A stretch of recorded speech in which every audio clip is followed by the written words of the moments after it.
like, it's kind of like a language. It's like, it means a lot. It can mean a lot of things. It can mean nothing. But like, it's something like, I feel like even in an abstract way, you can put it in, it can still speak to you. Like, if you have that kind of mindset. I've been listening to music forever, and literally it's just like something like that speaks to me, something I'm really into.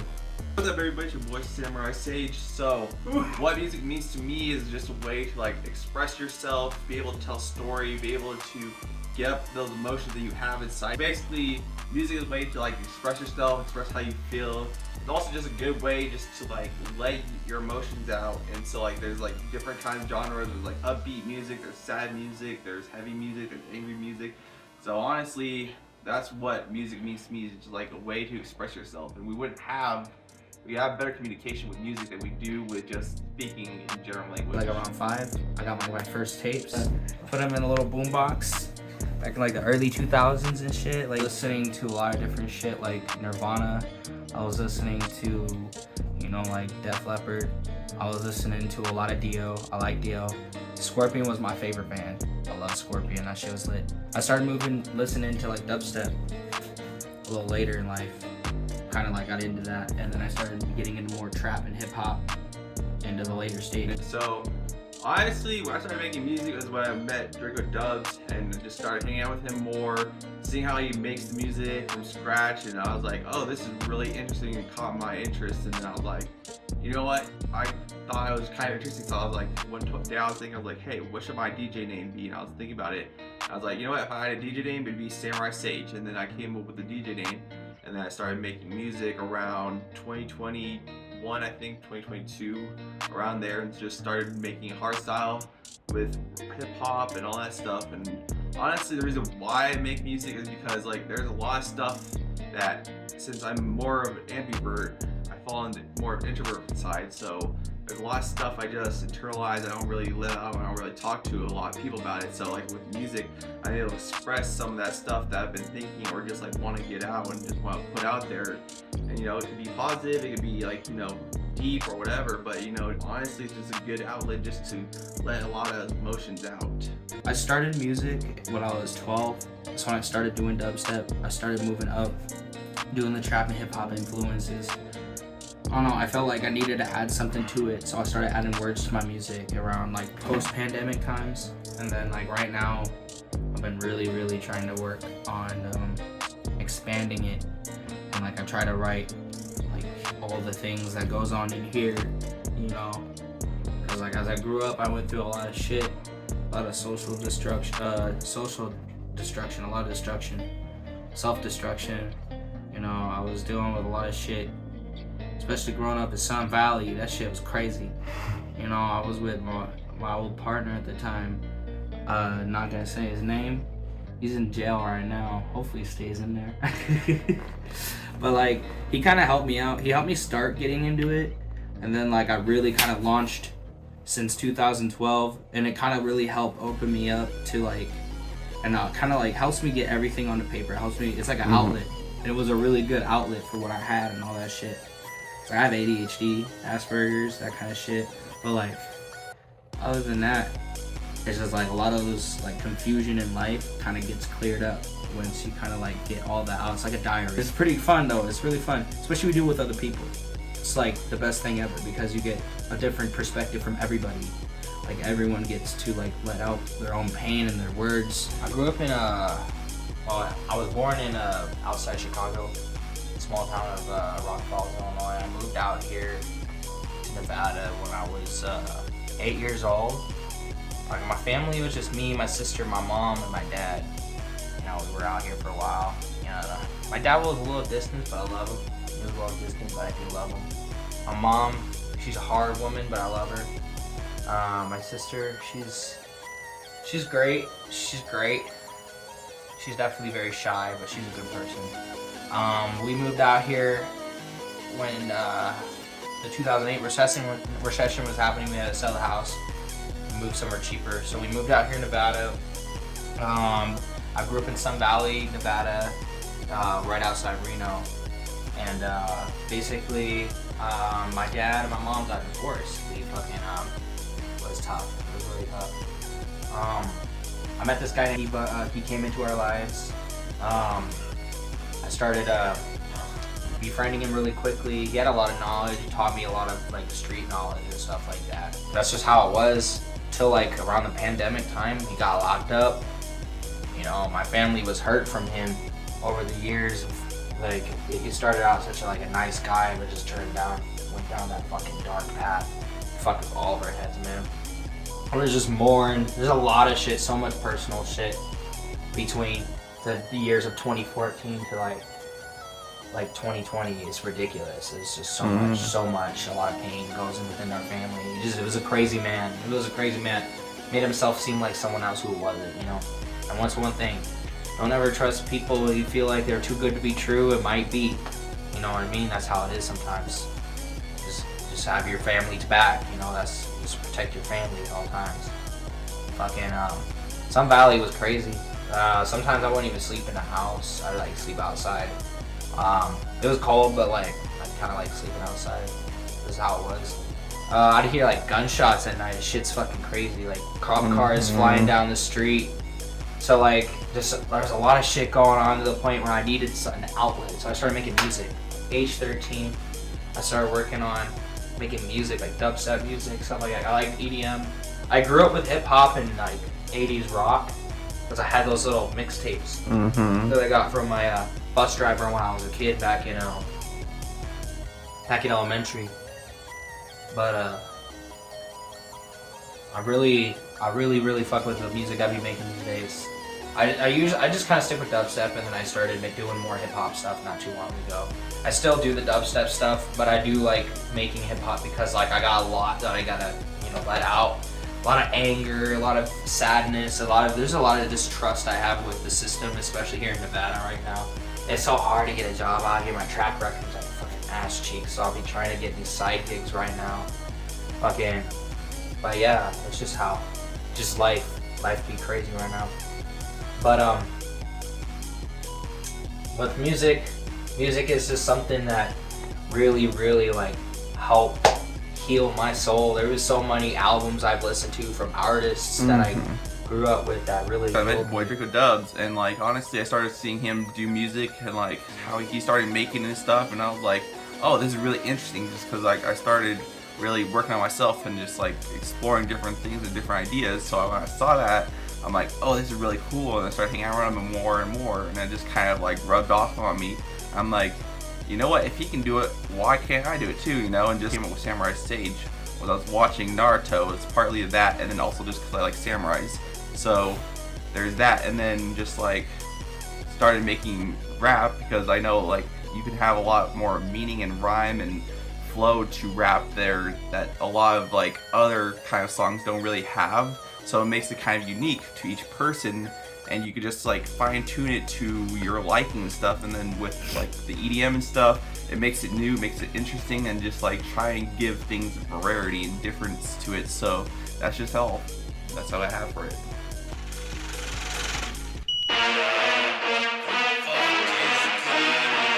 We want some anarchy, want some anarchy. Bitch, we want some anarchy. What's up? Want some anarchy.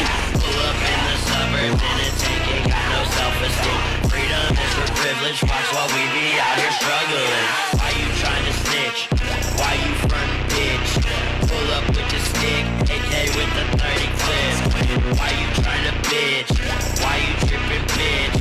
Drip ain't fucking red, high on adrenaline. Bitch, we want some anarchy, want some anarchy. Yo, what's up guys? It's Trash Panda, aka Squid the Kid from Reno Raskalz. I just want to stop, show you a quick view of the room really quick. We're going to be telling a little bit more of everybody's story in this movie. What I want to do is basically we want to go through and get everyone's story, what it is, where they're from, why they got into this. Here in a little bit, we're gonna come back into this video and I'm gonna jump into my story. But for right now, me and Drake have to go smoke with the family really quick, and I gotta record some shit. But in between recording and smoking with the fam, we're gonna get into my story. Here we go.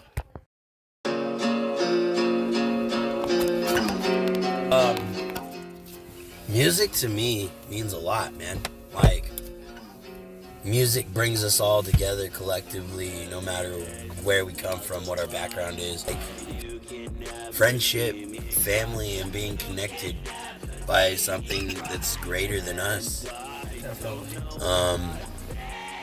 Like my brother said, music to him is like just everyone being on the same circuit board of life, if that makes sense. I feel like certain communities come together with certain kinds of music because everyone be on that circuit board. Absolutely, absolutely. Bring people together and everything. Well, it's just like what, like you got, so music-wise, you got people who are like rap heads. Alright, you got your dub heads. You got your house heads. Fucking, there's trap, metal heads. Whatever music it is. Just, they all have their own certain groups, but either way, they have those people that they can connect with. Yeah. Musically. And all that. And it's just, I think music is underappreciated nowadays. Definitely. I really do. Definitely, for sure. I mean, everyone's like, music sucks these days. Music, everything these days that with about music sucks. You see a lot of people say that. There's like the new kids that will be listening to the new music and like everything that's going on nowadays. But like at the same time, there's gonna be a lot of people that hate a lot of the new stuff for sure. And it's just like, it's our generation's way of expressing ourselves, you know? Oh yeah, absolutely. It means to me family, home, familiarness, safety. It means a lot of things, actually. Growing up, I didn't really have the best upbringing. Kind of had a shitty life. We all did, right? So I kind of escaped from my reality with my music. And shit. And it took me to places I couldn't go myself, or at least I thought I couldn't go myself. It's really opened up my heart and everything a lot more to the world, really. I'm not as empathetic as I should be, but I'm a little bit more empathetic listening to music, hearing other people's stories through their music and shit. My mom was big into poetry, so she was really big into poetry, and I feel like words are a very great way to express yourself, and if you can put them together in music and whatever you like to do and sets you free, like, hell yeah. And I guess that's kind of what music means to me. So, when did you get into music and why did you? I got into music really about 2.5 years ago.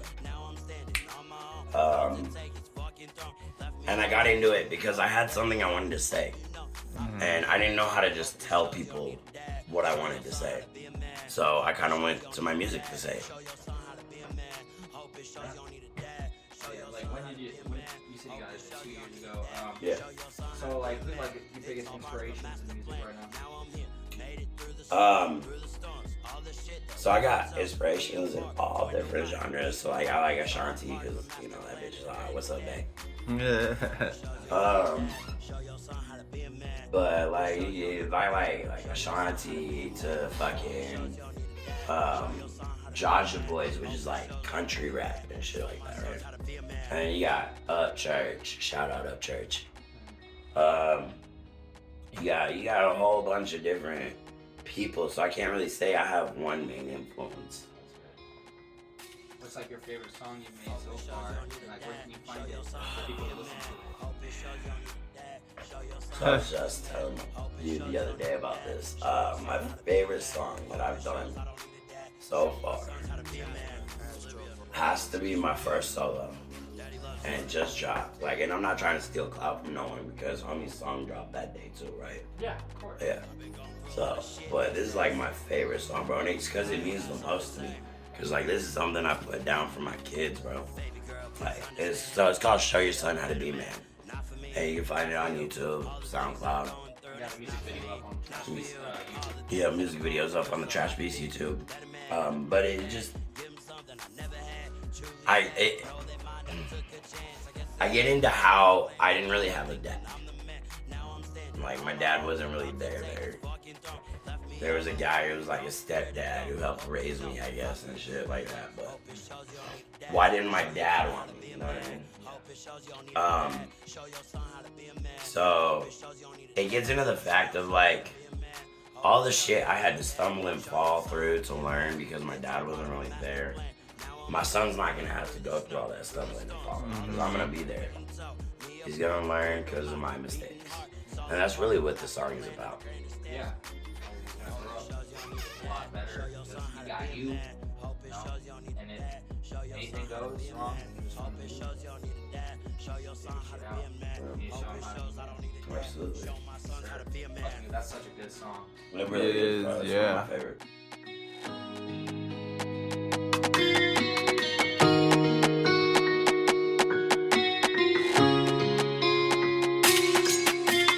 Hope it shows you don't need a dad. Show your son how to be a man. Hope it shows you don't need a dad. Show your son how to be a man. Hope it shows you don't need a dad. Show your son how to be a man. Hope it shows I don't need a dad. Show my sons how to be a man. My mom, bless her soul, I love her. I love her to death. Like, we had our good, our bad, and our ugly moments. That's my mom, you know what I mean? But she was never afraid to say what she had to say. And I feel like that's what I'm doing. Like, I do poetry as well as I got into music. And honestly, if I hadn't have met you, I don't think I'd be doing music today still. Yeah. Because I didn't Alex says something similar. I didn't have someone who was willing to push me and get me motivated for it. Yeah. Like, I always wanted to do it. I always told myself I was gonna make music and whatnot and give people, like, let people know that I'm feeling what you're feeling too.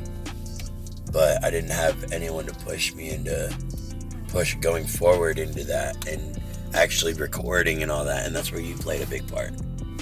Fuck yeah, G. And I wouldn't be where I am today musically if it wasn't for you. It's kind of the same way with you and Alex too. Like, I don't know, Alex helped me out. You helped me with confidence a lot too. Like, mentally, you guys really pushed me to continue helping you guys out.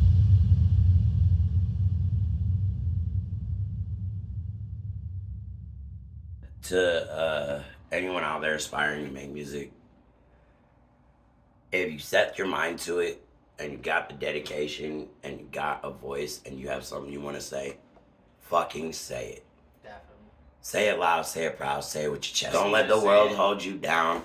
Don't let someone fucking tell you you can't be something or you can't do something. Everyone's gonna be told. And never hold yourself back, because we are our biggest enemies. Mm-hmm. Exactly. Hell yeah. And y'all have a good night, though. You wish you been. You say you from the ATL, I'ma serve you then. When I come through, nigga, I'ma swerve you in. I don't really give a fuck cause I serve you wins. And when I come through, I stand up like servicemen. Hey, I grip things and you know I keep it cutting. All my niggas get it and you know I'm about to cut it. This is your boy DRACODUBZ over here. Yo, what's up? It's Squid the Kid, aka Trash Panda. We got your boy Blue Smoke in this bitch. Hell yeah, Blue Smoke. Hell yeah. So, basically what we're doing today, Blue Smoke, is we want to know a little bit about what got you into music and a little bit of your background, where you're from, and who really inspires you and why you do what you do. Yeah, I ain't gonna need a lot, man. I was rapping ever since I was little. You feel what I'm saying? So it was like, bro, like I just been growing up rapping and like since I was little, and it really became a hobby when I started taking it serious. When my homeboys was like, "Nigga, you got some." Yeah. And then when it was, you know, we freestyle and shit. And then I just started taking it serious, and I dropped my first fucking song when I was like 15 with Sabotage Records. Shout out to Grip Grain. You feel what I'm saying? Auburn, Georgia, 229 Stand Up. But I dropped my first song. It was a remix to fucking Pastor Troy. It was a Pastor Troy song, No More Playing G8. I remixed that bit, and it dropped, and it was hot. Hell yeah, G. Hell You know yeah. what's up? Good shit. You know you got your Instagram, shout out your Instagram, your Twitter, all that kind of stuff. Oh man, my Instagram is fucking ETGC Blue.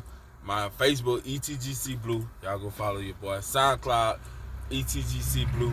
Everything from Spotify to fucking SoundCloud. Y'all go fuck with me, man. You already know. Oh yeah. All right. And then where are you from originally? I'm from Albany, Georgia. 229 Stand Up Home Field Mall. You already know Sean J Smoke and my motherfucking nigga. So yeah, that's where I'm from. Straight South, DSGB. I was really a clown, but niggas was telling me to rap and they feeling that shit and they like, was getting they're really loving it. Yeah. You're like, shit, I might give it a shot. Let's do this. Yeah, that's exactly what happened. Hey yo, what's up? It's Trash Panda, chilling with your boy. DRACODUBZ. And today we got DJ Wolfkey. Alright, so first off we're gonna hop in with who's your biggest inspiration?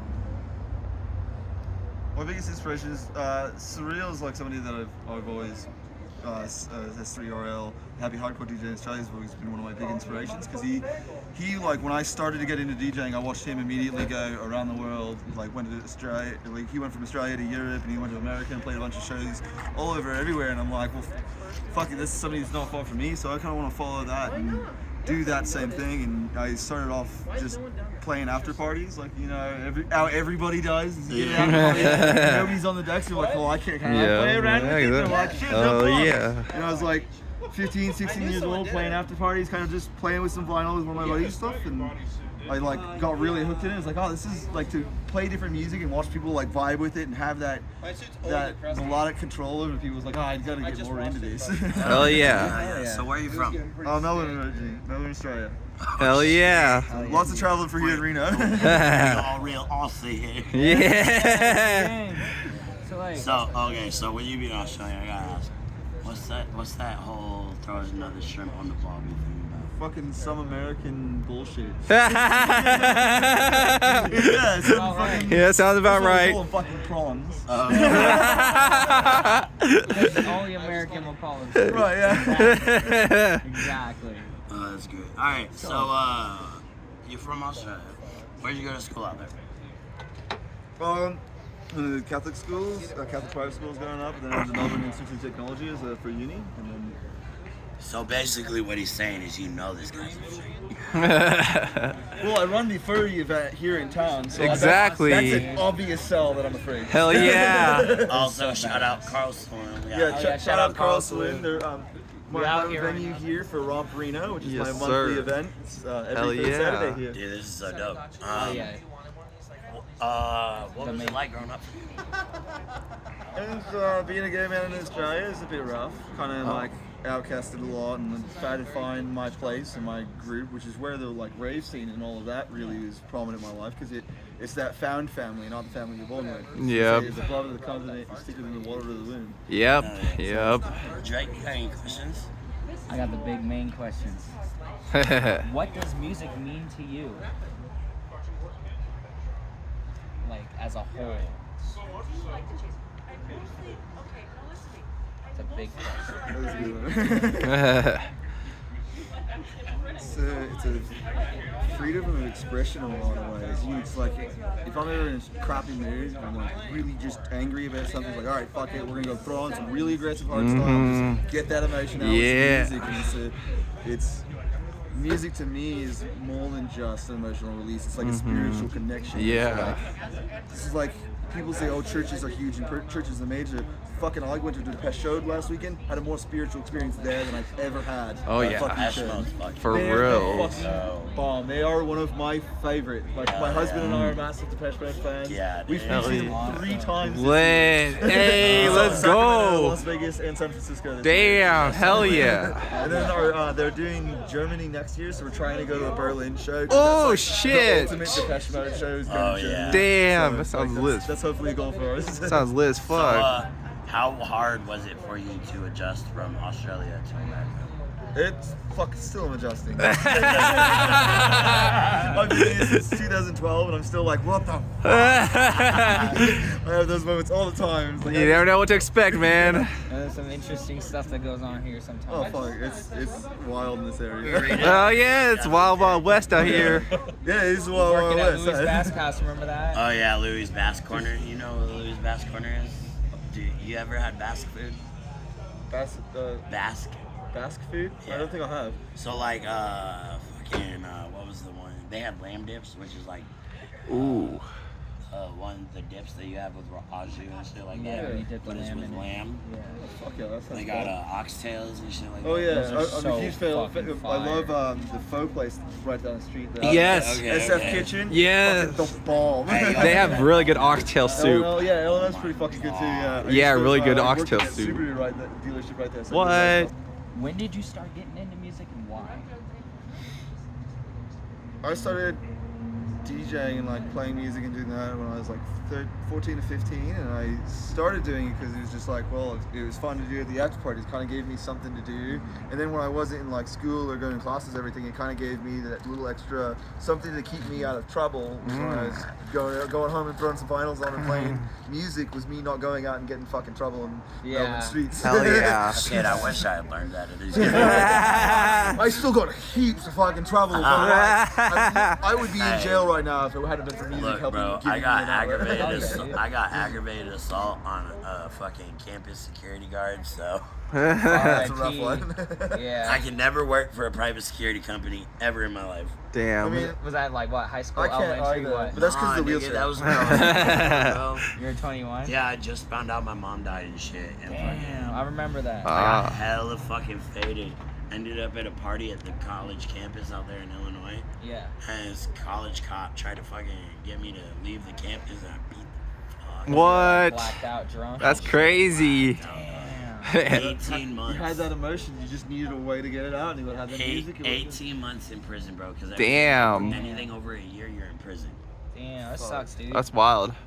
But like, it's happy you got music now. Hell yeah, Yeah, dude. yeah, yeah. It would have been nicer if you did got music a little earlier. So, do any of y'all have any last questions for Wolfkey? No, I think that's it. Do you have any last thoughts for our viewers? Follow the music and follow the path that makes you happy. You have one Hell life, yeah. So make it count. Be weird, be you. Exactly. Hell Alright. yeah. Oh yeah, G. This has been another Yeah, man. interview. Cheers. Trashbeast Collective, you know what it is. Your boy Trash Panda and We got Wolfkey DRACODUBZ and Wolfkey over here. and Samurai Sage. Let's go have some drinks and fucking party. Hell yeah. What's up, man? My name is Joshua Jerome, aka Jerome from HGA, and I'm here to talk about what music means to me. What music means to me is life. It's passion. It's like an escape from the world. You know what I mean? I don't know. This world's a dark place, man, and it's something for me to let my passion out and to talk and explain things that I can't like speak with my words. But when I'm on the track, I can say whatever I want. I can say how I feel. You know what I mean? And it's like I said, it's my passion. It's my everything. You know what I mean? It's my world. I would be nothing without music. I'd just be another person. Who knows? I'd be strung out on fucking drugs, you know, without music. And with music, I've found people that are like me. You know, it's like a community. You find a community. You find all these cool people with music. You know, and I've met so many cool people doing this. I've performed places. It's given me life. And it's more than just music. It's a life. It's a lifestyle. It's everything. It's everything to me. That's what music means to me, man. It's a passion, man. It's something to live for. It's something to live for. Go for twice as long. Grateful for it though, cause it made me twice as strong. People just keep on hating, they spread a bunch of lies. I only want to give a fuck, and I don't know why. I'm done with y'all shit, so I'm saying my goodbyes. Didn't want to see y'all go, but it's time to cut ties. You lit the bridge, I'm just here to Y'all, watch it's it your burn. boy Samurai Sage. You got your boy DRACODUBZ, and we got NGB Hero. what's up? How you been, man? It's been a long year. Yeah, it's been crazy. Yeah. For sure. For sure. So I got a couple questions for you. The first one is, what does music mean to you? Man, that's a hard question to answer. Music, I mean, everybody says music means everything to them, but music really means everything to me. Like, it helped me through the darkest places in my life. It helped me through the most positive, saddest. Music has kind of rooted me in life, you know, helped me get over things. It's a therapy just as much as a passion. Yep. Alright, fuck yeah. So when did you start getting into music? I actually started getting into music really young. My parents introduced me to like singing classes, drum classes and stuff like that, probably around the age of like 7 or 8. 7 or 8, hell yeah. That's when I really started. And then you just kind of moved your way up. Yeah, I moved to EDM probably when I was like 13 or so, and I was just kind of stuck on it. And then my oldest brother, TYC Nino, he introduced me to the rap scene, and I just kind of fell in love with it, the whole hip hop energy. When did you start rapping? 2018. 2018, hell yeah. You've been doing EDM before that, basically? Yeah, basically. I mean, I had a good career path in it too, but for some reason rap just kind of yanked me harder. Yeah, it really be that way. I'm trying to balance EDM and rap. It can be hard when you're making more rap songs than EDM. Oh yeah, absolutely. Yeah. It's trying to find that perfect balance. It is very good to find that balance. So, like, what are some of your inspirations that got you into rapping and stuff like that, other than, you know, your brother and your homie? Or... Well, I grew up in a kind of a rough family, you know, rough family environment for a while, and so it's kind of like teaching a younger generation to lead a better nation. That's one of my inspirations. You know what I'm saying? That's really good. Fuck Try and make sure that the younger generation didn't repeat the same mistakes that I made. You know, and the only way you can really teach somebody is tell them about it. Can't trust these niggas and I can't trust these bitches. They out here acting tough, but their actions be suspicious. They all telling on the low, yeah, all of y'all suspicious. I had to move in silence like it's a quiet place. And be careful who I trust, cause they be lying to my face. That's why I talk about my past experiences, the things I've done, and I ain't never gone to the booth instead of lying. Yeah, I feel it. So do you have... So I've met you at Reno Open Mic Night. Have you done any other like hip hop shows and stuff like that? Yeah, I did a show with FRAY Carter. Done a show with him for we opened up for DJ CEO. Hey, lit. You know what I'm saying? So hell yeah.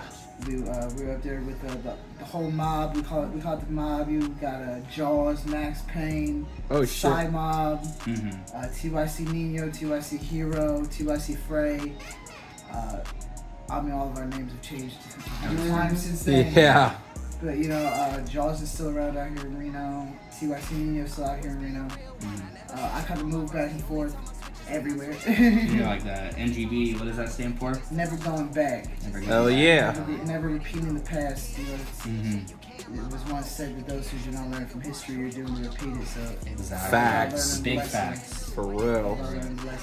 Yeah. So like, anyone you want to shout out? I want to shout out to TYC Nino. Shout out to the family. Shout out to Squid, welcome home. You know what I'm saying? Hell yeah. Good to have him back. Shout out to Draco. You know what I'm saying? Putting this whole thing together. And shout out to the whole Reno fans of rap and hip hop. Y'all really make this possible for us. Y'all the ones that really keep us driven. Hell yeah. Where's all your music? Shout out where your music is located. All my music right now is kind of in transition. I'm working on getting it on TikTok, Instagram, YouTube. Pretty much any music platform I can get. Hell on, yeah. You know what I'm saying? Coming soon. Hopefully got an album coming by the end of April. So.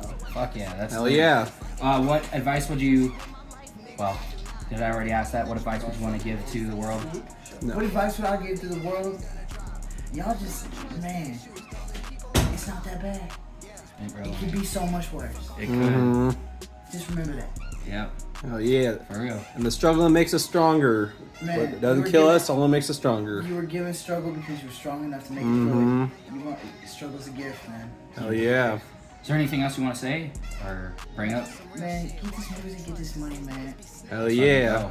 Hell yeah. Live and thrive, that's all there is to it. Hell yeah, YOLO. Never going back, y'all. Hell yeah. Cause I got trust issues.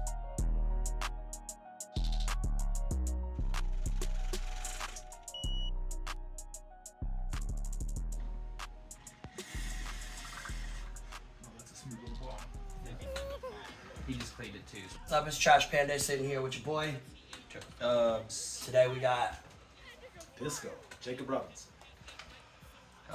So, growing up out in Reno, you've seen a lot of things in the music scene.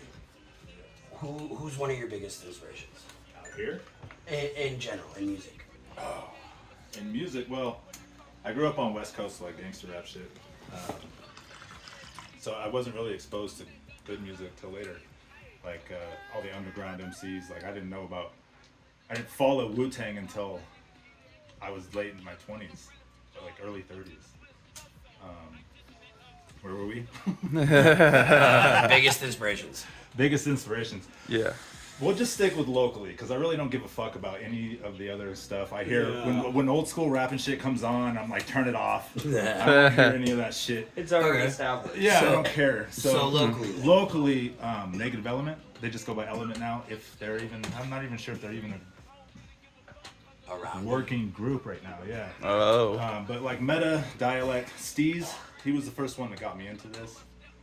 We were scraping ceilings at Worcester High School with Steez, and I asked him where there was a studio, and because he was talking about people rapping, and he's like, "You really want to do this?" And I was like, "Yeah."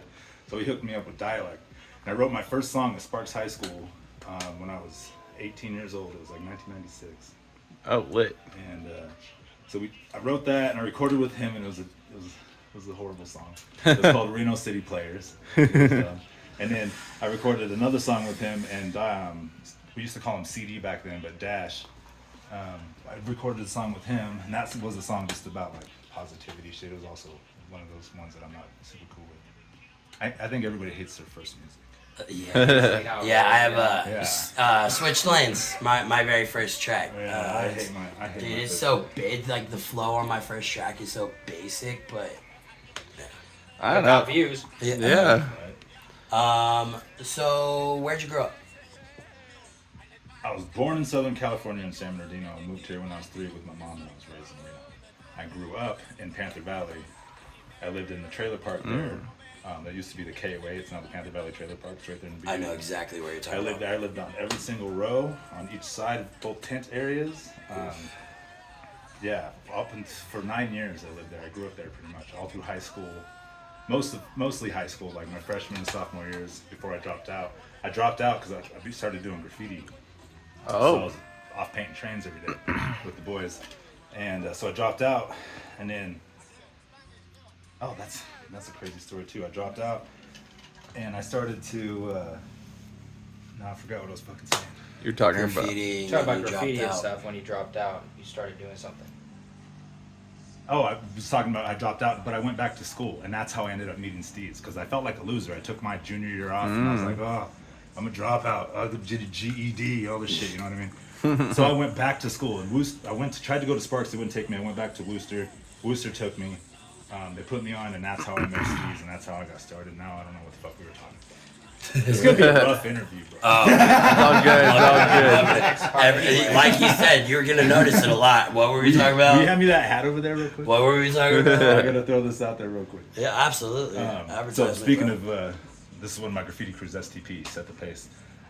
It's a big West Coast crew. We've got lots of members all over the world, really. But this crew has been a big part of my right now and my future, you know what I mean? Like there's a lot of support here. Oh yeah. And it's not just graffiti. It's not just taggers. You know what I mean? It's a core team of solid people that I love very much, and I'm happy to be a part of this. You know what I mean? Yeah. I have some graffiti crews that locally, like I started one that got pretty big. It's fallen off unfortunately, but I started some of the major ones out here with a lot of the big guys out here back in the 90s. 90s graffiti in Reno was the shit. There hasn't been graffiti out here like that since the 90s. We had burners and pieces and shit everywhere. But we all went to jail. I got busted 7 times for graff. Damn. So that's where my hip hop shit started, and that's how I started rapping. I got tired of going to jail for graffiti. Yeah. 2011 was my last arrest. I was like, man, I'm fucking old. I'm going to jail for graffiti again. This is dumb. I beat it in the box on the last one, so I got lucky. And then I started rapping, and I put all my energy into music. Hell yeah. Yeah, that was 96, 97. Did that answer your question at all? Yes. I'm not even sure what the question was. You answered all my questions. You had been on tour. Tell us about that. How'd that go? We booked it ourselves. It was the Running Circles. So it was me. So Royal Thumb, which was me and Sean Price, dude from Tahoe that I know, not Sean Price, the rapper Sean Price. Yeah. And Elsewhere, he was an MC from Reno. He's still getting down. I heard he just did a song with June. Oh. I can't wait to hear that. And then, so it was Elsewhere and DJ Beats. They were together, and then Wrench Rockwell. And so we toured. We did the Northern Nevada tour, which was, we started in Elko. We did all the small cities. We did Elko, and then first we started in Reno. We did Recycled Records in the afternoon at 3. Then we did Shays that night. Got up the next day, drove to Elko. Did Elko. Did Winnemucca. Damn. Did Fallon, Fernley,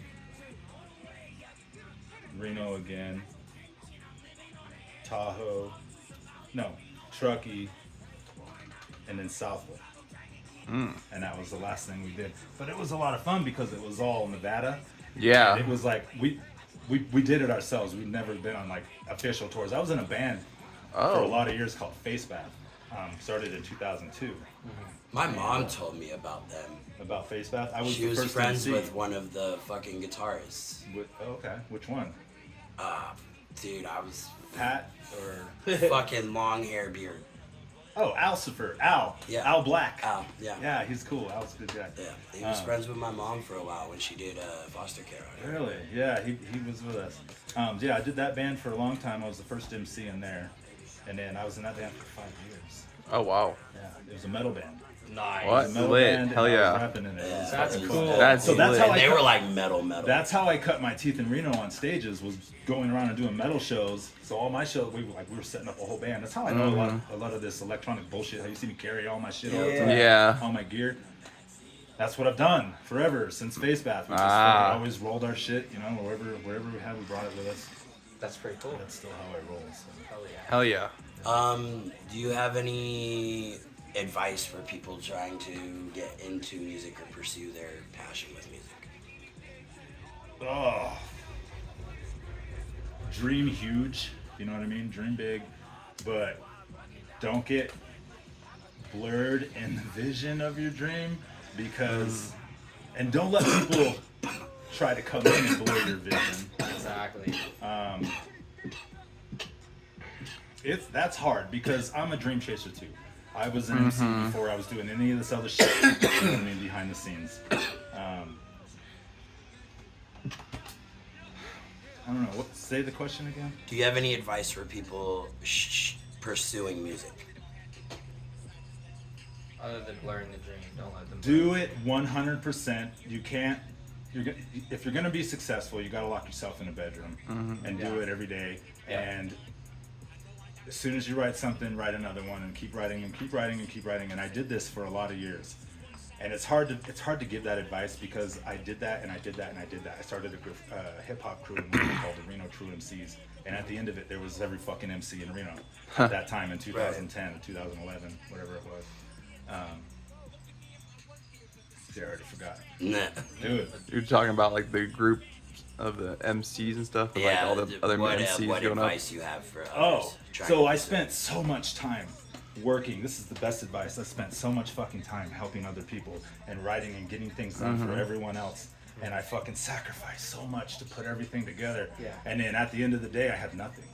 You know what I mean? Yeah. I had nothing. I have some tracks recorded. I've got some music out there. I don't have anything current right now. I'm working on some things. You'd be happy to hear this. Oh, yeah. You know Morale? Yeah. From Glass Time. Yeah. I'm working on some stuff with him. I just picked up some beats from him actually on Wednesday. Oh yeah.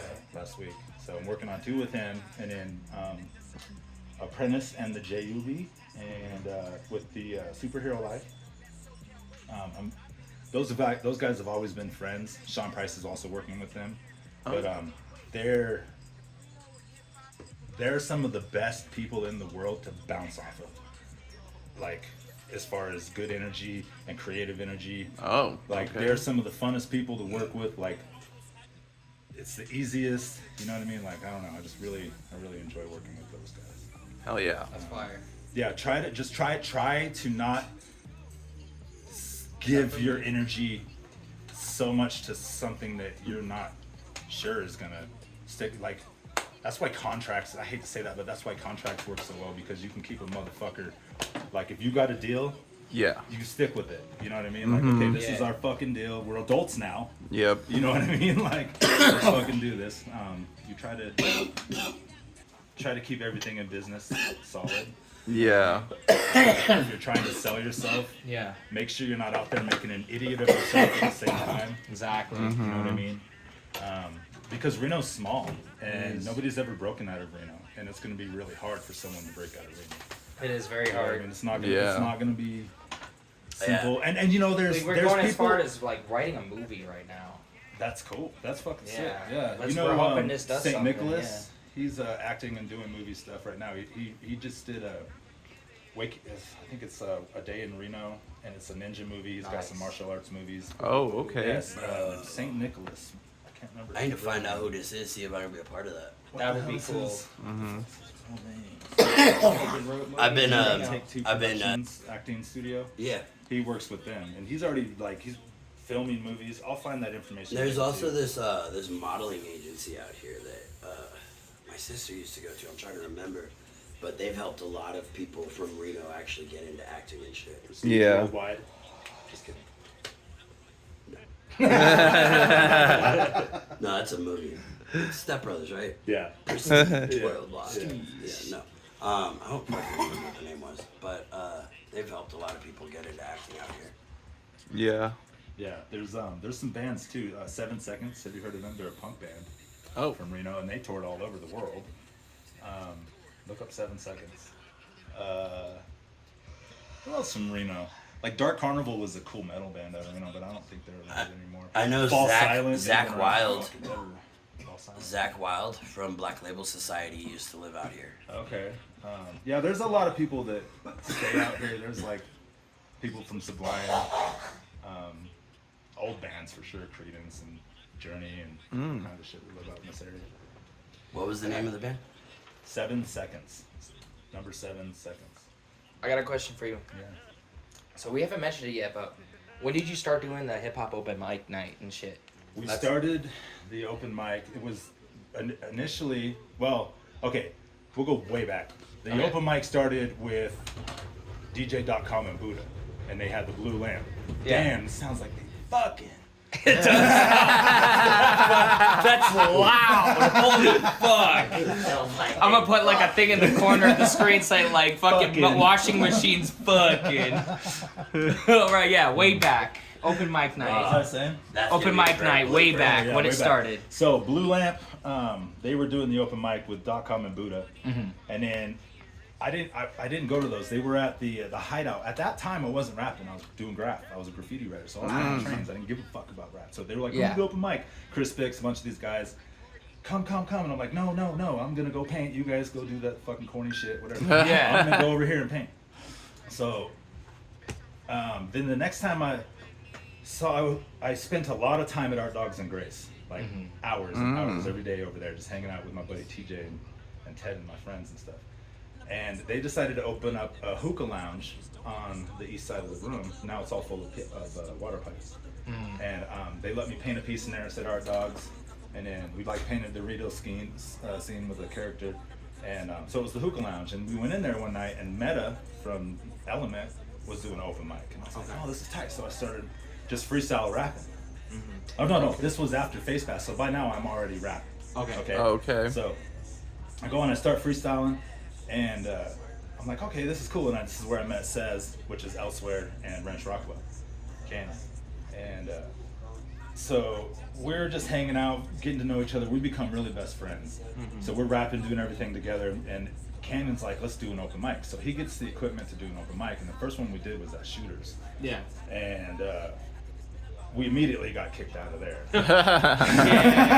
Like before the night was over, we were told to fuck off. All right. So from Shooters, I said, fuck this. I'm not giving up. You know what I mean? So I don't give up. So I fucking walked around town. I was also at this time I'm homeless. Okay. Oh. I'm fucking surf couch and I'm fucking couch surfing. I'm homeless, so Yeah. I'm walking everywhere, from Reno to Sparks, and 4th Street's my fucking bitch. Walking down. Yeah. So I'm all around. I finally landed at Filthy McNasty's. Okay. There's if you Google or Facebook, there's a Filthy McNasty's commercial that Dan made. I think I can find it. It's got Wrench Rockwell on there as well. All right. But that was the first open mic we did, and it was open mic because Wrench dropped out at this point. So it was open mic with Pisco and Morale. So Morale would come through with Ableton, and he would play beats, his own beats on Ableton, and we would freestyle and try to. And I'm like very active rapping. I don't rap at the open mic now. It's a lot different. Yeah, you I used host to always it now. rap. Yeah. I used to be Yahayel. Yeah. I would be rapping all the time. Okay. So, fuck. Don't smoke weed, kids. Talking about how you started rapping at your open mic nights. Oh yeah, we're talking about the open mic. So we did Filthy McNasty's, and then we did that for about a year, and then some shit fell apart with one of my friends, and he had to move to Portland. So I moved to Portland for only supposed to be a couple weeks, turned out to be 6 months, and in that time, Daniel Hubbard was like, "I want to carry on the open mic," and I was like, "Fuck yeah!" As soon as I get back to Reno, I'll jump back in it. So Dan took it, and he ended up landing at Ruben's Cantina on 4th and 6th, right there. And they were there for 4 years. I moved back after that 6 months, and I started doing like once a month, like classic hip hop nights. I would do like old school beats and shit. Yeah.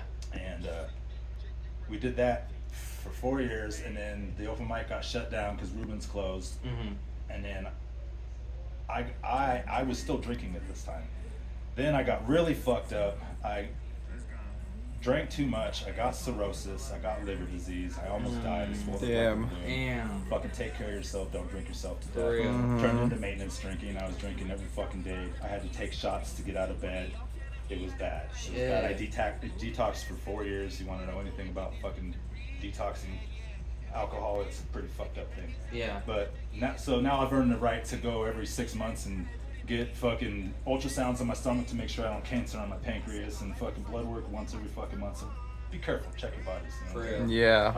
I'm getting older. I'm 46 now. I'm trying to stay alive. You know what I mean? I'm trying to stay alive too. I definitely I agree with that. Yeah, for real. So take care of yourself. Alcohol is a demon.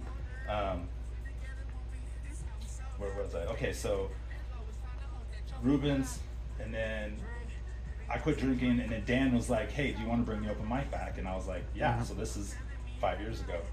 And I'm like, "Yeah, let's fucking do it." So Lonnie, DJ Morphine, it was going to be open mic with Pisco and Morphine. So we did the open mic at the Rack. Downtown. It was, you know where the arch is? You know where I'm talking about? Yeah. Okay, so we were down there in the basement with the pool tables. So we did perform open mic over here where the DJ booth was, and over here where the bowling alley was, we set up an open mic. All right. So we had the real hip hop open mic, pretty much.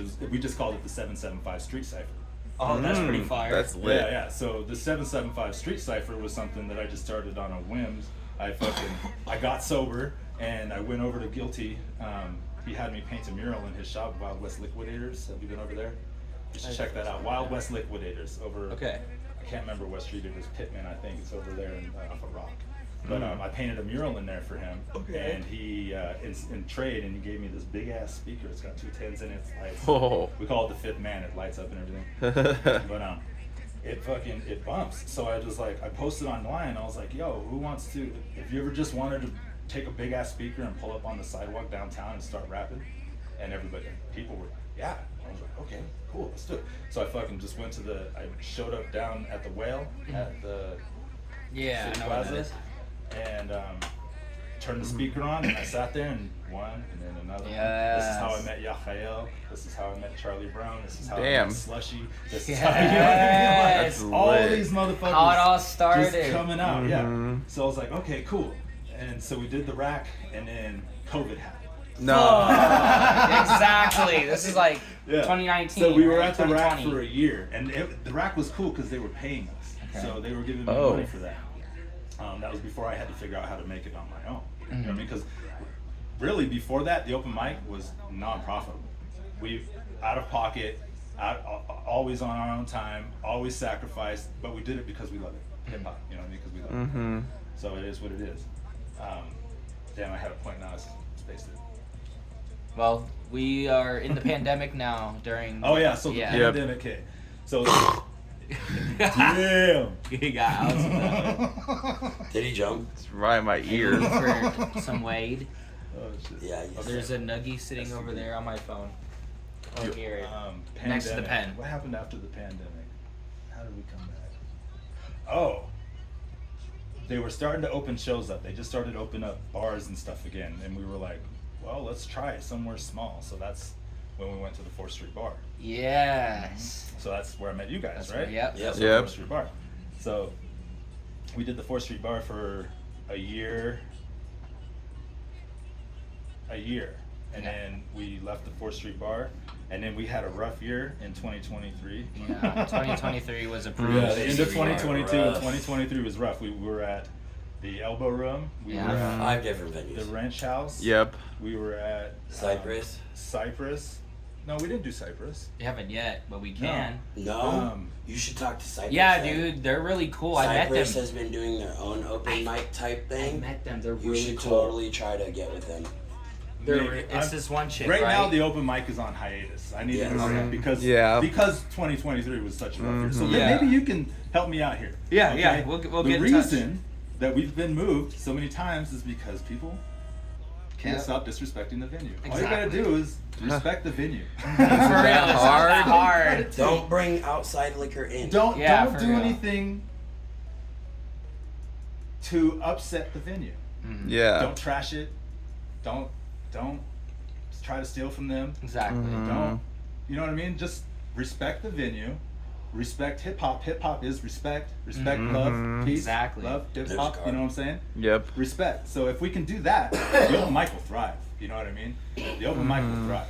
So we just need to have a group understanding of the people that come through. That like, yo, if you see something stupid, just be like, hey man, take that shit outside. You know what I mean? Just go outside and take it down the street or whatever. Take it. Do what you need to do, and then come back. You know, there's no fucking love lost. Try to respect. I'm just a drink. I ain't just a drink. This is not making history. A dream.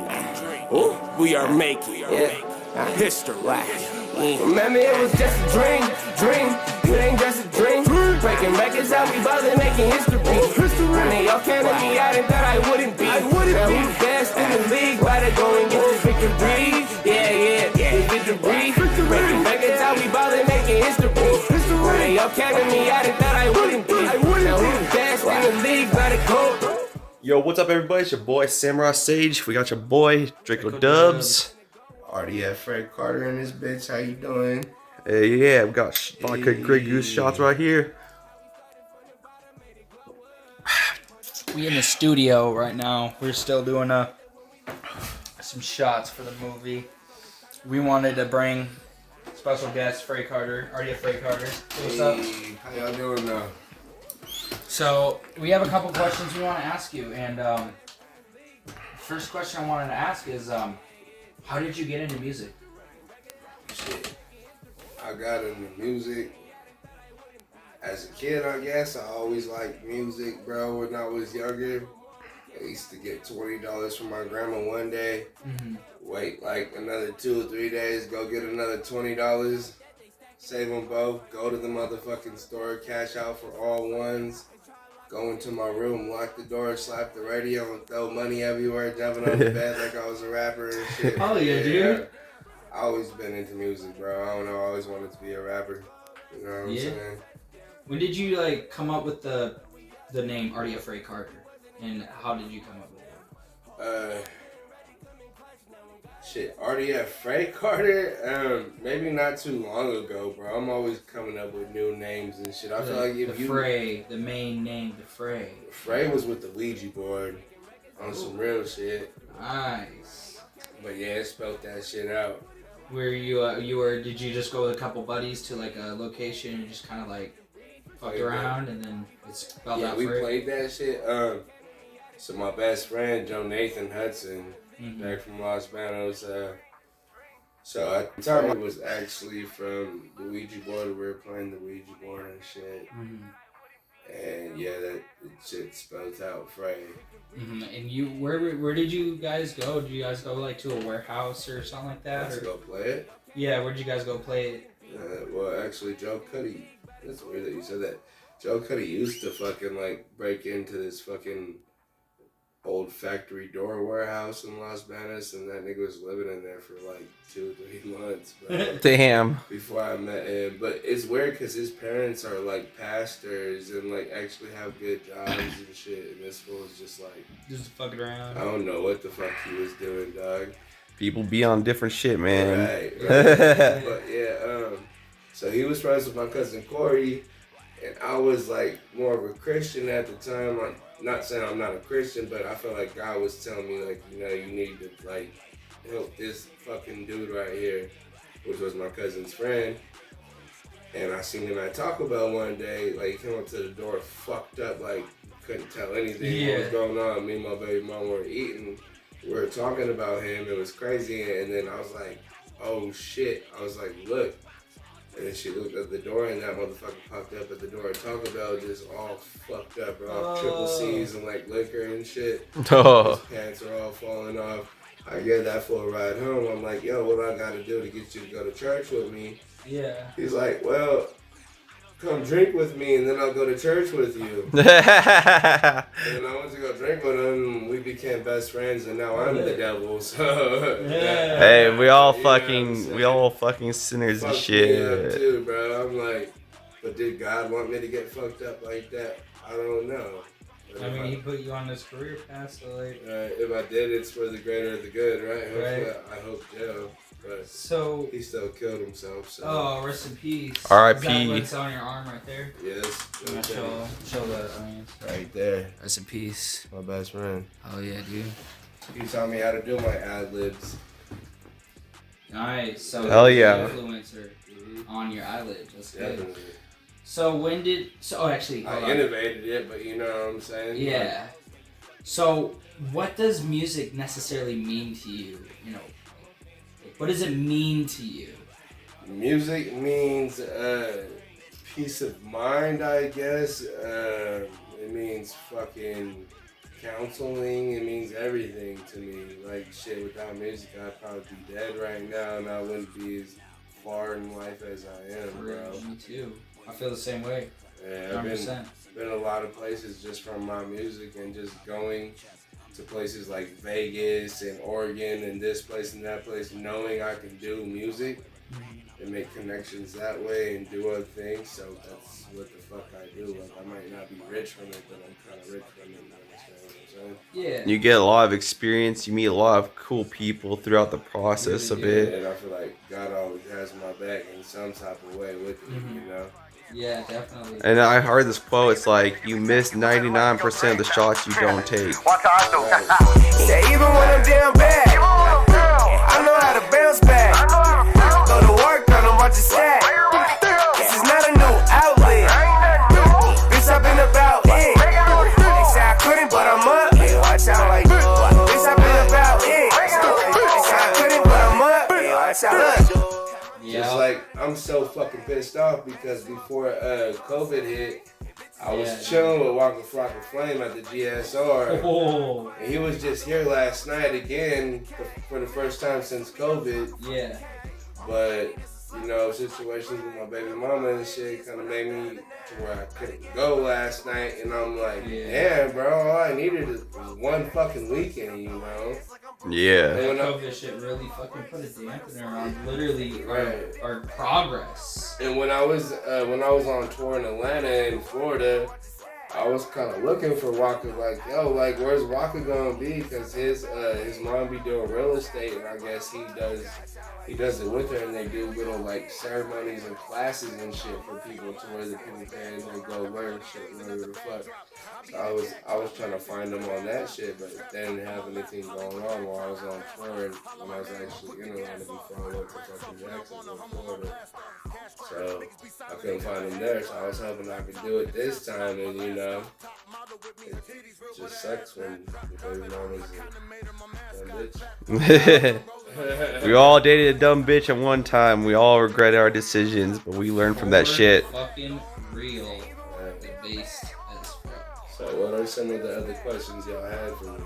When did you start performing? Shit, I started performing as a Christian rapper. Really? Yeah. Like what year? My freshman year, I believe. So like what, like 2000? That's when I became saved, technically. So after football practice freshman year, I would go to U-turn because there was hella bitches there, you know? Everybody's going over there. Trying to pick up bitches. It was like the spot, bro. And I'm like, okay, cool. So I ended up going after football practice, this and that. But then one day, I actually felt God's presence on some weird fucking alien shit. On some alien shit. Yeah, and I'm like, oh shit, like this fool might be real, like, you know, and then, but we would always freestyle right there in groups, kind of like how we do at the freestyles here. Yeah. But I wasn't rapping about God, I was just rapping how I rap. Yeah. And the piano player was like, yo, if you rap about God, you know, I'll record you for free and we'll do shows. Okay. So I did a show with FRAY in Fresno. He's an actual, like, pretty big, famous Christian rapper. I did some other shows and shit like that. But then my first actual secular show was with Jay Stalin and Roach Giggs and Modesto and shit.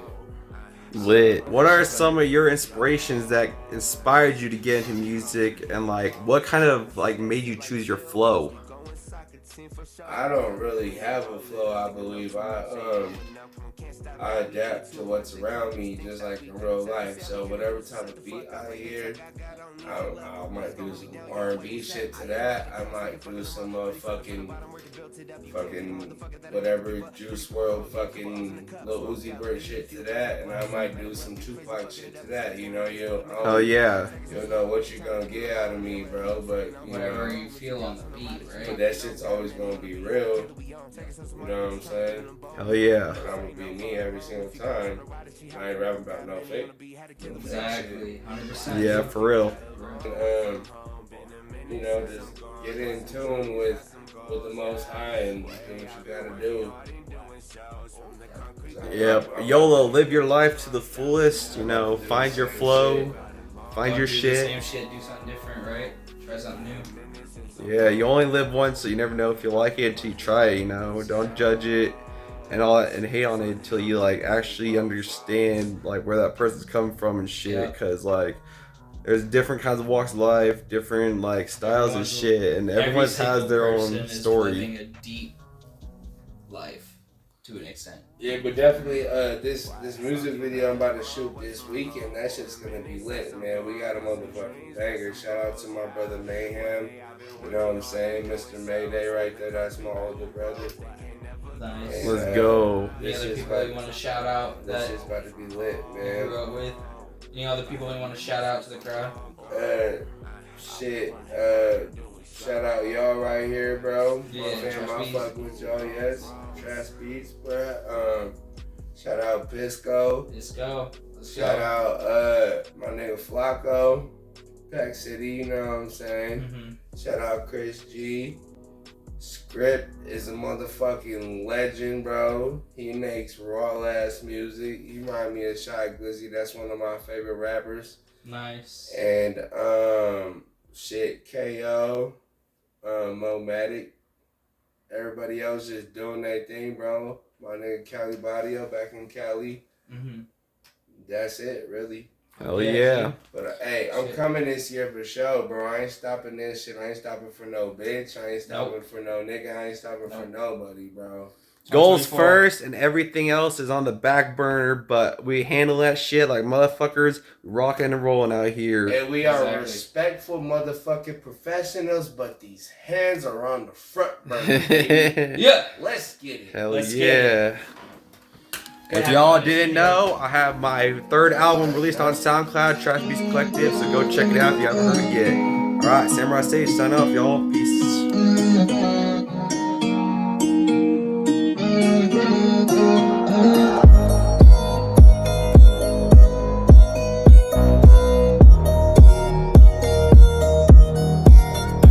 Easy Ed in here, and we got PE. Hell yeah. Alright, so it's good to meet y'all. Really awesome. We already started talking, but I'm gonna try to see if I can bring it back here.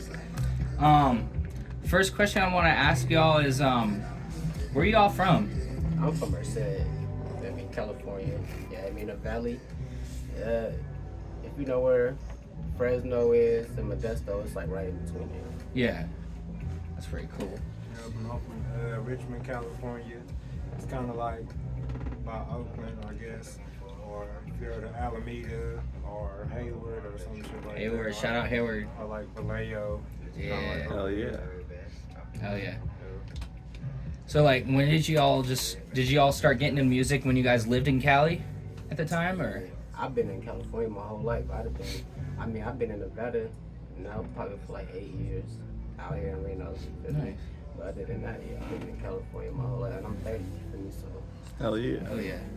Shit, I've been out here for 5 years now, so pretty much everything been done out there, but not done in Richmond, because I moved to Antioch, so the 9 to 5, so that's why I kind of really got started at. But I mean, I'm always playing with Rich, so that's where I'm from. Hell yeah. So how'd you two all meet? The bird. Oh my God, I met his cousin. You could be. The bird. It's like the most magical thing in Reno. I'm telling y'all. Let me just break it down for y'all. You feel me? I gotta shout some people out. You feel me? Hell This shit didn't just happen. You feel me? Yeah. Say you feel me? You gotta know somebody to know For somebody real. to run into a motherfucker like Exactly. me. You don't just meet somebody like you feel me? And I'm pretty sure it's the same shit with him. You feel me? So honestly, if it wasn't for Kiki, I would have known nobody out this motherfucker, you know what I mean? So first and foremost, shout out to Kiki, you know what I mean? She introduced me to Hef introduced me to P, and you know what I mean? Hell yeah. History after that, you know what I mean? And I met you through Fray. Yeah, Fray, yeah. Hell yeah. Which I met through Mayhem, which I met through Hell yeah. Through Hef, which I met through Kiki. It all goes back to Hell Kiki, yeah. sir, you know what I'm saying? You know what I mean? Hell yeah. This is the one right here. This is the one I was editing. These niggas wanna show up. Yeah, reaching for the clout. Speaking hella game, born in North California. This is shouting out your all SoundCloud right now. You guys want to make sure you find it. P.E. Perry Denzel, Another Planet. Yeah.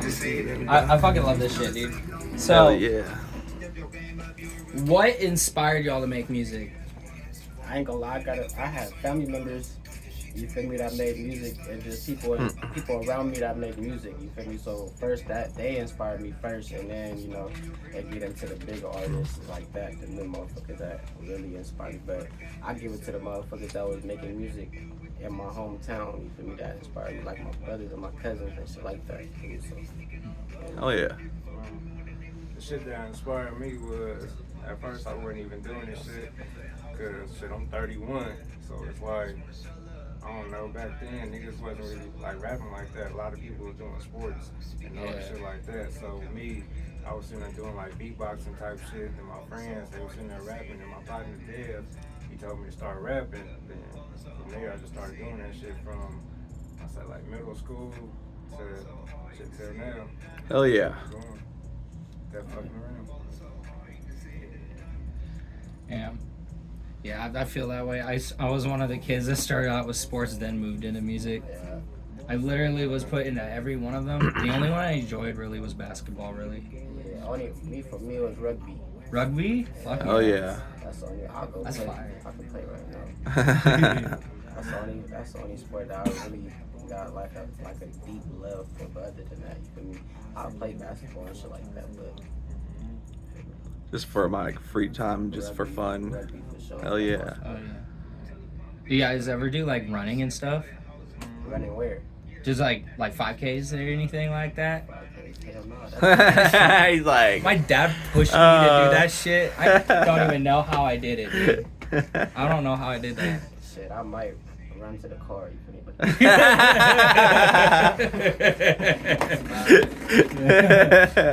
Yeah, I don't even know how I survived that, dude. But moving on to the next question. What does music mean to y'all? It means to me life. You feel me? It means to me vibrations, energy. It means, you feel me? shit, therapy, all type. It means a lot. You feel me? Hell yeah. You see the way that people incorporate it with their everyday life. Some people can't live without it. You know what I'm saying? I just feel like I can't live without making it.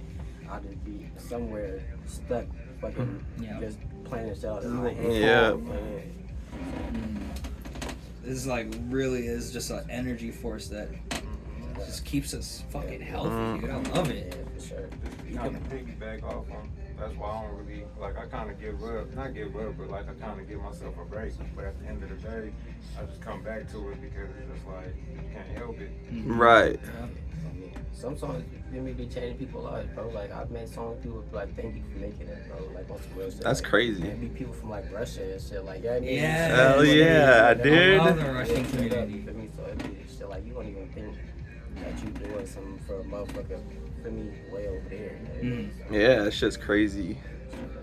I saw this post. It was like, when you like make music, you become the musician. It's just like something that you just like live. It's not something like, you know, it's not. It just becomes a part of you. Yeah, people be tripping because I don't write my shit. You feel me? You just freestyling the whole time? Not freestyle the whole time. It's like a punch in type. You feel me? Okay. Or sometimes I might have 3. Sometimes I might have 6. Sometimes I might, you feel me, have 8. But I feel like that shit just takes me out of the music, sitting there reading from the phone or from the phone or having to write. I didn't wrote, you feel me, but I didn't call writers block all that shit. I don't know that shit. I wouldn't be able to make all the songs how I'm making them now if I was writing. Exactly. Like I told him, most of the hooks, basically every hook that you gonna hear on that tape, I was just fucked up drunk. Fuck yeah, dude. I'm always on something. I gotta be on something when I write, man. That shit, it didn't really come with no writing to it. I just some shit where I'm not gonna get a secret sauce away, but some shit, you know, you just gotta just do it. Yeah. Hell yeah. Like for me, I just been like listening to music and then I'll get inspired. I'm like, okay. And I'll just start coming up with lyrics right there and then just write that shit down. And then like you can use that in a song later or whatever, you know. That shit helps too because you're just putting that consistency, even though it's like you're not saying out loud, but you're practicing that in your head and shit. And that, you know, it definitely shows after a while. Yeah, straight up. Straight up. And then you gotta be able to go into that motherfucker like, you feel me? People ain't gonna be trying to wait an hour or 2 hours for you to do your shit. You feel me? For real. So that's why I don't. You don't write. I don't write. I can get that shit done 10, 15 minutes. Take too much. Straight to the next song. You feel me? Exactly. We can do it. Just depend on the people that I'm with. Hell yeah. We can fuck around, do 10 songs in a day. You feel me? Hell yeah. It's like 3 or 4 of us. Yeah. I remember when all of us went over to your boy's house, and then it was after Fray's music video shoot, and then we were to the studio. up straight to the studio, all making songs in there and shit.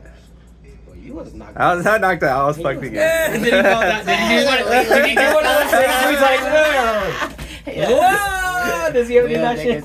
Nah, it was funny, bro, because Fray was like laying on, he in the corner, like he trying to sleep, but he can't sleep. That shit was funny. We just recorded the whole time. He'll go on, he'd turn on, and then he'd turn off. And then but you don't notice it, do you? I do a little bit. A little bit. They pulled out the marker. They're like, "Oh, we're not gonna draw on you. We promise you good, bro. You can sleep." I woke up right as they pulled out the marker, bro. You grab the marker and just try to write shit on the people that I'm with. Hell yeah. We can fuck around, do 10 songs in a day. You feel me? Hell yeah. It's like 3 or 4 of us. Yeah. I remember when all of us went over to your boy's house, and then it was after Fray's music video shoot, and then we were to the studio. up straight to the studio, all making songs in there and shit. Well, you was knocked out. I was not knocked out. I was fucked again. Did he call that? Did he do one of those things? He's like, whoa! Does he ever do that shit? Nah, it was funny, bro, because Fray was like laying on, he in the corner, like he trying to sleep, but he can't sleep. That shit was funny. We just recorded the whole time. He'll go on, he'd turn on, and then he'd turn off. And then but you don't notice it, do you? I do a little bit. A little bit. They pulled out the marker. They're like, "Oh, we're not gonna draw on you. We promise you good, bro. You can sleep." I woke up right as they pulled out the marker, bro. Like, you grab the marker and just try to write shows. I know for a fact he woke up and was like, bro, I was like, bro, why you just don't go to sleep? He was like, bro, I think y'all gonna murder me up. I was like, hell no, bro. We ain't on no shit like that, bro. We don't do that shit. Someone did. It's own problem. We are. Yeah, we are. Yeah, he traumatized. You're right. A bunch of, you feel me? We all been through hella shit, bro. We don't play with people while they sleep, baby. Because if you play with me while I'm sleeping, I'm at your house, I can't speak on what's going to happen next. Exactly. Yeah. So other than the bird, where do y'all also perform? Like, have you done like some like? I had offers, bro. Got offers? You feel me? Like, not offers like that, but like before, I'm gonna say like, let me rephrase that, you feel me? Before COVID, I had other options, you feel me, to perform elsewhere and shit. Because I was on some other shit. I was making like rock music and shit, bro. Oh, that's fire. Yeah, so that's definitely interesting. So somebody had caught wind of that and they wanted me to perform some rock songs at some little, you feel me, concert. I was like, all right, I'm with it, but then COVID hit, bro. Like, fuck. That shit was on my mind. It was like, all right, bro, we gonna keep. They just kept postponing it, and it was like, you feel me. So ever since then, I was just like, fuck it, I just been, you know what I mean? Hell yeah. Honestly, when I was 2020, I was still in my senior year of high school, and I was like the year I was graduating too. So most of my school year was just online. And then, ironically, the worst thing that happened, I had actual COVID during the drive-through graduation, so I just got my picture taken and stuff. But like I said, a drive-through graduation, so you went in the car and then they snapped the picture of you and you drove up. Yeah, but they had like a way, they were gonna have everybody all together, but I had fucking COVID, so I couldn't do that shit. I was like, damn, bro. I've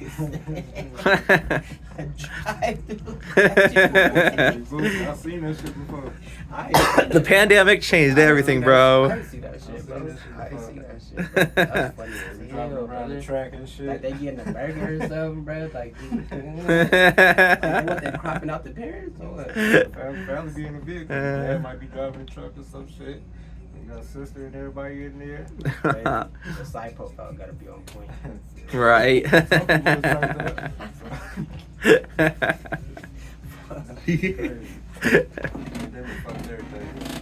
You did, for real.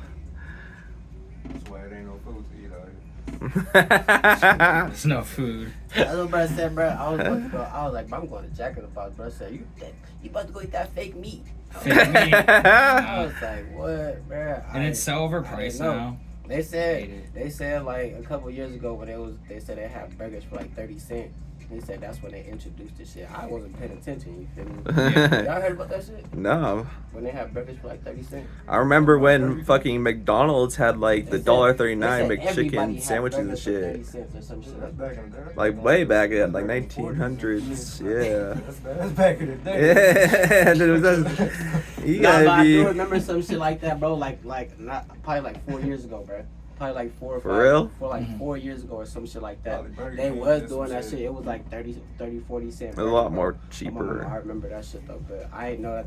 They talk about that's when they introduced it and they just kept it going after that. I don't know shit.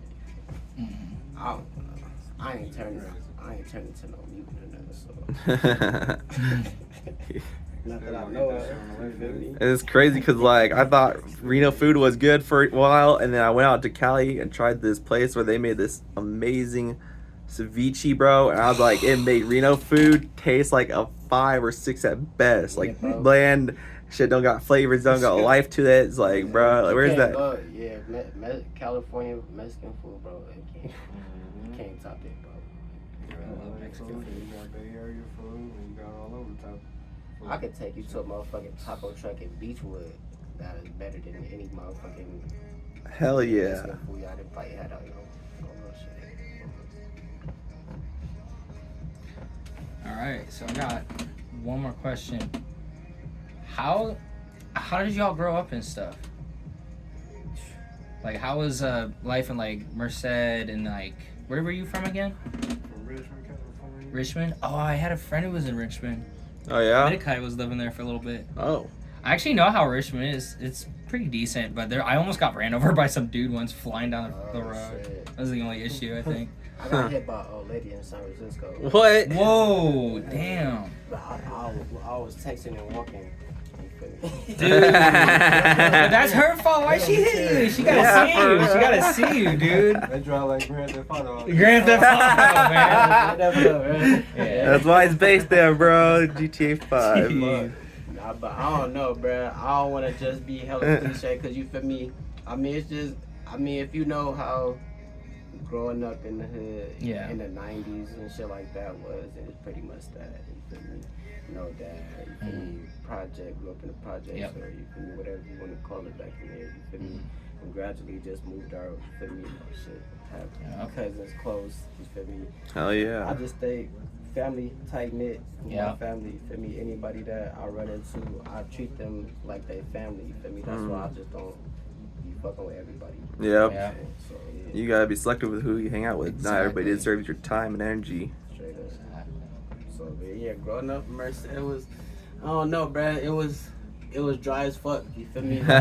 It's hella country. You feel me? There was like how they got the university and all that shit. That's new. You feel me? They didn't have none of that. The best thing going was a nickel arcade and the mall. You feel me? Shit like that was fucking going on. So they got something like the Metalwood, basically, right? Yeah, it's fucked up, bro. It's just fucked up. Yeah, that's all I can. That's how I explain it. You feel me? No, not really no opportunities and shit. Yeah. It's one of those. There's all those like really small towns just south of Sac that are like dotted. Yeah. And my friend, I don't know if you know, like, do you know Steven Garza, Cosmo Coyote at all? Cosmo Coyote. Yeah. That's a hard name, but I ain't heard of him though. Yeah, he's from Lodi and Stockton. Okay, so he's 209. Sir. Yeah, you see, I got it branded. Yeah, 209 on my shit. Nice. Oh, lit. Oh yeah. And shout out Cosmo. Fuck yeah. He fucking was the reason why I really, really got hard into music, because he reached out to me. Oh, okay. Yeah. So I didn't want to shine on his. You feel me? He could tell you how you grew up in Richmond. Yeah. Oh, yeah. Rich. I say you can look up different artists. Look up Blast the Boy. You got Blaster, that's hot right now. They want to know how it was. Feel me? I know. I'm getting there, man. I'm building a story here. Just letting them know. So if you want to know about how the rich is and how they get down and shit, you listen to it, because as far as my music, I'm just all over for my shit. But as far as like just tapped in with the rich, as far as how the rich really get down, that's the shit. But as far as my shit growing up, shit, I grew up in church and everything else like that. I grew up with my grandparents. Yeah, and me too. You can look up Terrence Kelly. He used to go to De La Salle, and I used to, you feel me? I was raised by his grandma and all that type of shit. But once he died, that's when I kind of went out to Antioch. So with mom. So that's how they ended up happening. So then once I moved to Antioch, then I started just doing my shit out there. As far as the rich, feel me? I was sitting there, I'm just going to church, just doing my shit. Yep. But as far as the music, I always sit there and write. Hell yeah. Grandma found my shit under the bed, throw that shit away. Like, what you talking about? Straight up. Just like, I always had it in me, I always did my thing. But I just had to be tapped in with the right people. Hell yeah. I wrote my first rap when I started first smoking weed. I was like 8 years old. Weed really helps with that shit so much, man. I used to write shit on my journal. Especially that Cali shit, bro. Like, that shit smacks. Yes. I mean, we talk about back in the day, though. That shit, Okay, yeah. No, yeah, but you got oh, yeah. It's the new generation. The new generation is more like bang, yeah. New generation. I'm talking about back in the day, bags used to be $5 and shit. Fuck. Yeah, Merced was cool though, bro. I got kicked out of, like, not kicked out of Merced, but my mom, she was like, hell no, get up out of Merced, because she seen how rough it was. My brother, the motherfucker, was in and out of jail since he was like 14. Damn. And you feel me? She just didn't want the same. Mhm. You feel me? I'm the youngest out of 3 brothers, and I got 4 sisters. But Damn. 2 of them I didn't meet. I haven't met. You feel me? My dad. That's why my mom's moved out to Rich, because you know about how the rich is. Feel me? It's crazy out there, and niggas be dying and rest of other shit. So it's I like, heard about that. why not move to something better? Then she moved out to Antioch thinking the shit was better. Then you got same shit. Same stuff. I got the same shit. She went to Fresno thinking it was better. No, it ain't. We go to Fresno. She thinking it's gonna be better in Fresno. She like that, but nah, it got worse in Fresno. So I had to move to Sacramento, and then for me, I was cool in Sacramento because I was with my sister, and I got a deep respect for my sister. So I try to stay out of that shit, or I try to for me not get caught as much as Yeah. type shit. But hell yeah. And then from there, shit, I ran into my. And then from there, bro, some shit happened in Sac. I had to move to with my sister in Chico. And then that Chico was dry as fuck too, bro. Oh my god. I got a homie up in Orville too. Yeah. That's like right above it, right? If you there, yeah. If you there, bro, and you from there, and you like no motherfuckers there, it could be cool because you know what. Right, exactly. Like that, but it's a tight community. I was a young kind of motherfucker, couldn't get no job and shit like that. Yeah. So I had to go to motherfucking. I had to go to Job Corps. That was the only shit that I was able to fit me. In Chico. Nah, I went to the Job Corps in the Bay. Oh, in the Bay, okay. And then that's where I was, you feel me? That's when I was running into motherfuckers from San Francisco. I was lit. And Hell yeah. Hell yeah, dude. I got so many homies in Oakland and San Francisco. I met them. Wait, you met them before me. You met Dom before me. Oh, yeah. Wasn't it the year before I met? That's so weird how that works. I was like, I met him on Twitter, and then I met him at one of the cons we were going to. Yeah, and then we went to that party, and we did Molly, and we were blasting music. That shit was fire, dude. We were up so fucking late. I think it was like almost 5 in the morning. Yep, that's how you do it. Them is regular nights these days, yep. Bro. Yeah, I mean, for real. You guys, that's why I said he was over there slumped. He was still vibing. It was like, damn, bro. 6 hours and then going to a music video all day will drain me. So I'll be sometimes. I'll be out there. I'll be working. I'll be on father time. I'll be gone. Father time come first. I'm a dad before anything. Yep. I'm a dad before everything, but all this music, I probably wouldn't be going as hard as I'm going if it wasn't for them. Straight up. Hell yeah, respect. Oh yeah. Any other questions? Oh yeah, hold on, man. Let's get, oh yeah, cause we just been riffing though. Yeah. Y'all can yeah. Do you have any? We can answer the questions. You feel me? We only answered like 3 questions. Yeah. Do you have any, Alex? Not that I can really think of. Because I only had the main questions. Yeah, I think that's it. Do you guys want to shout anybody out that you really really fuck with? You know. Shout out to my brother Bliff. You feel me? If it wasn't for him, I wouldn't even be making music. I'd probably be on some real locked up there somewhere type shit.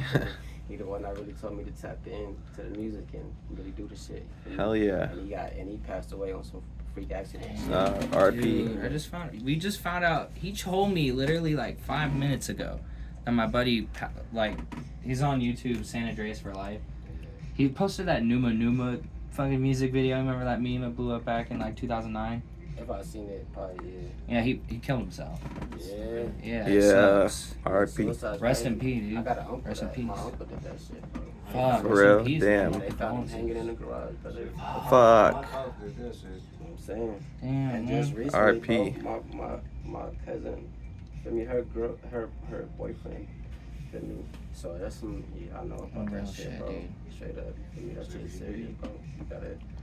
You gotta tap in with your people, man, for sure. The worst one is when your friend ODs, man. I have way too many friends ODing, man. For some reason, it's like, okay, so I have worldwide friends, right? Because of the dubstep stuff. When that was my early life. And basically, a lot of my buddies from Argentina have been passing away and shit. But they're one of the hardest people in the scene. They make some of the coolest, weirdest sound design. And shit that he fucking with. Oh yeah. My mama. Damn. It was the heroin. They swapped it for the heroin, bro. Fuck. Yeah, but that shit is serious, bro. Like, man. So I used to fuck around. I said, yeah, I'm done.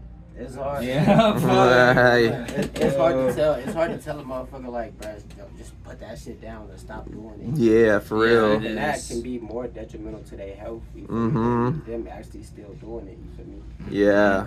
Sometimes you just gotta help people the best way you can. Yep. There'd be a lot of people that be enabling people while they doing this shit. You know what I'm saying? They think that shit cool. Like they think peer pressure and shit is cool. Nope. And all that shit is not, bro. Nope. Only pushing somebody off the edge ain't cool. Right. Pretty much. I feel like you should only do it if you're comfortable and you know what like the risks are and stuff. But like, do your best to try and stay away from all that like hard shit that will get you like fucked but you up. gotta also watch motherfuckers that you Yeah, exactly. For real. Some people just switch up. That ain't never did that shit, bro, and they been hanging out with a motherfucker and they pass them a joint or some shit that ain't know was up in there, and then now their whole brain was rewired. Yep. And they used to see them walking down the street, they a whole different person, bro. Just off that one couple of hits, you feel me? So, Yep. You gotta watch the crowd. You hang on. You gotta Exactly. be on point. You just gotta be on point, bro. Do you have anyone you want to shout out? I'm just shouting out family and everybody else who support the shit. And R.I.P. Terrence Kelly, R.I.P. Lil Keith, and everybody else that passed away. That's what I'm pretty much just doing my shit for, and my daughter, and my newborn son that's about to come on the way. So. Hell yeah. Hell yeah, G. Long live the dead homies. You feel me? Shout out to the family. Hell yeah. Family Sack, family Oakland, family Reno. Shout out to everybody there. Shout out to. For me, I ain't gonna go into specifics. Shout out the bird. This is how people, yeah. I'm gonna be leaving motherfuckers out. Shout out the bird. Shout out the Pisco. Shout out to Pisco. Yeah. Shout out Pisco. Shout out the bird. Yeah. Shout out yeah. Pete, man. Shout out to you feel me. Shout out to everybody, man. Fuck, bro. Shout out to y'all. You feel me? Hell yeah. Thank you. Thank y'all for watching, bro. Appreciate the Hell yeah. Appreciate the videos. Hell yeah, the videos are fun to do, man. I enjoy that shit. I'll keep working on with you guys too. While I'm over there, I can do FaceTime work on. I can even do collabs because I'm used to bouncing back from my boys from like the UK, from Argentina and Mexico, all that stuff. Yeah. So like, I'll be down. Hell I'm still yeah. down to work on music. Yeah. Hell yeah. I'm with it, bro. We can make some shit right now. Bet. All right. Yeah. It's been DRACODUBZ, Samurai Sage, and peace out, y'all.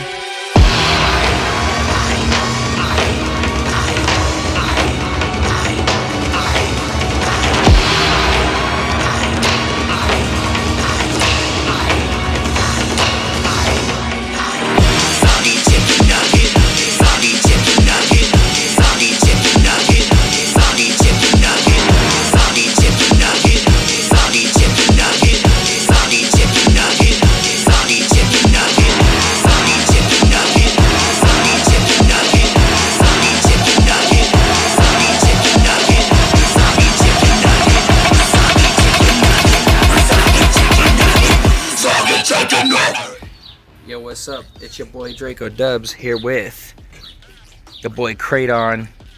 How you doing, homie? Big chillin'. Hell yeah.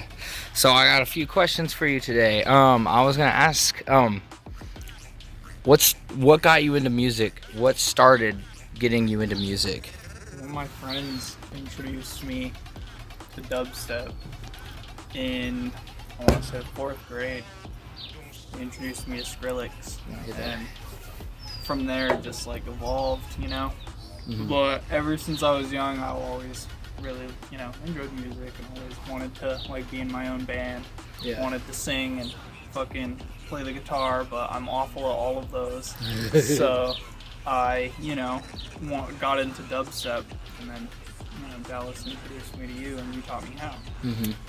I remember how we met in high school and all that shit. That shit was crazy. We grew up together. You guys might have known me and KRADON for our past collabs back pre-pandemic times and mid-pandemic times. We back doing that shit again. We got lots more music to come. What does music mean to you? It's the world, man. My life. I want it to be my career. I want to blow up and travel the world and play crazy shows for you know, a bunch of strangers that dress like this, basically. Yeah, hell yeah. And, you know, make people headbang and, you know, maybe the occasional drugs on stage, but... Oh yeah, dude. Don't do drugs, kids. No do drug kids given to me. Yeah, give them to me. Oh yeah, dude. And then you and me have done a few mild shows here and there. We're gonna be moving up though. When I head out to Fuss gonna help me out, and hopefully we can book you soon enough out to Sac and shit. Get more shows out there. What are your biggest inspirations from the beginning and like recent? Skrillex was, you know, the first. And then it came to Excision, you know, Bass Cannon fucking came out. Blew my fucking mind. And from there on, you know, I was just like obsessed with Excision. I don't think it ever stopped. Skrillex, you know, he doesn't do as much, so. Yeah, he releases an occasional EP here and there with kind of like a multi-genre twist to it. Yeah, I like his experimental style, but you know, I'm trying to go for the more traditional, just like some Subsidia is what you're really into, like that kind of stuff. Yeah, I do like Subsidia. That's Oh some yeah! wonky experimental stuff. Shout out right Excision. there. Shout out Subsidia. You got the producers making some really good bangers right now, playing hella good shows, and they shouted me out on Subsidia stage when they I forgot his name, but he played Monsta by me and Magma. Yeah, Lost Lands, didn't he? Yeah, on the Subsidia stage. That's crazy. Yeah, that was really cool. That's crazy. Shouting that guy out too. I gotta remember your name. So we talked about inspirations. We talked about when you got into music. How did you come up with the name KRADON?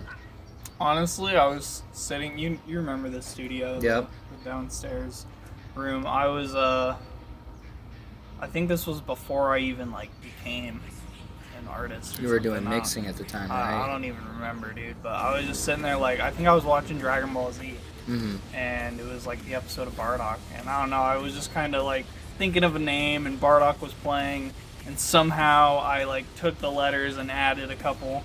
I got like KRADON out of it, but then very long later I found out there's KRADON.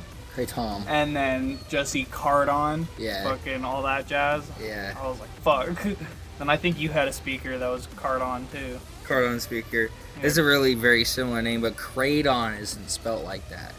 That's some different shit. That's completely different, which is pretty cool. I only recently found out how similar it is to many things. Yeah, for real. Fuck. Yeah. So as y'all know, we grew up making music together. What was one of the best EPs we worked on together? One of the shout out the best EP you think we worked on together, like the most successful. I had a lot of fun with the Eternal album. That one. I want to do more Doom songs. Yeah. And you know, playing with Wish It, that was fucking crazy. But honestly, I think my favorite one we've done has to be like Traps. I like Traps. Is Has a to be I Like Traps. fire EP. We're doing a lot of good. remixes off of, I think, both of them right now. It was just all the music videos to like. I still go back and watch them like. Me too. Every so often. Me too. I still showed people. Alex Soggy Chicken Nugget. I and showed then Maddie showed Soggy Chicken Nuggets. the That's other day. fucking great. And now every time I play my VIP, fucking she just can't get the image of me smearing the nuggets on your in my face out of her head. Yeah, for real. Fucking, those were good times. Oh yeah, for real. But we got more music on the way. For sure, Trashbeast is gonna grow. That's a big 100%, no doubting on that at this point. Like I said, I'll hit you up when we get bookings out there and all that kind of shit. Cash money.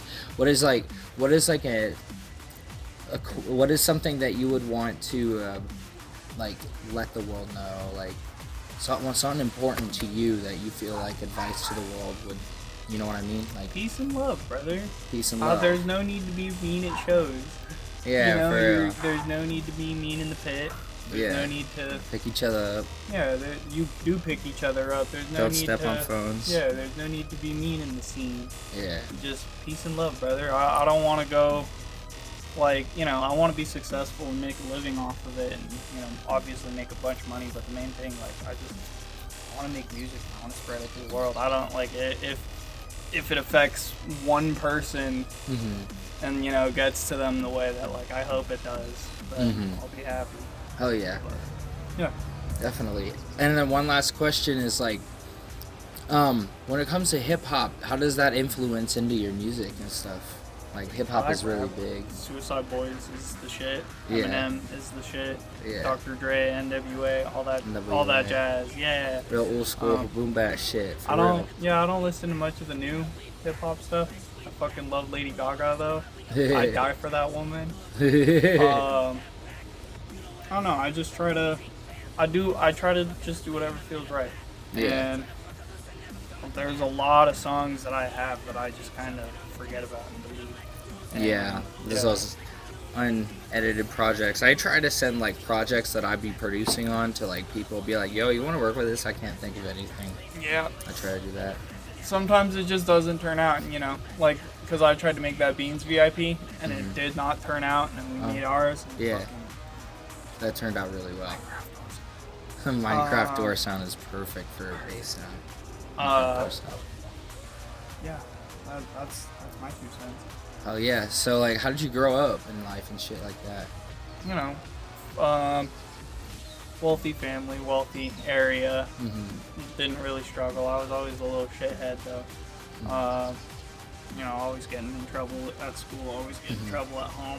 Yeah. But, you know, great parents. That's good. Never divorced, always happy, never fought in the house. Your dad's an awesome Yeah, person. my dad's the fucking best person I know. And they've supported me through everything. They bought me my first mixer. You know, my mom bought me my first laptop. They, you know, they've done nothing but support me through all of this. For real. You know, there's no 2 people that I look up to more than them. Yeah, definitely. And my mom's really happy on my journey right now to Cali here soon. Hell yeah. I gotta finish this movie up, get this shit finished up. Yes, sir. But yeah, it's been your boy, Draco, KRADON. The original from the very beginning. And we have been expanding. Yeah, stay the fuck hydrated. Stay hydrated, kid. Stay hydrated for real. Throw water bottles on stage if you're an artist, man. Throw them out there. Give them water, man, for real. But yeah.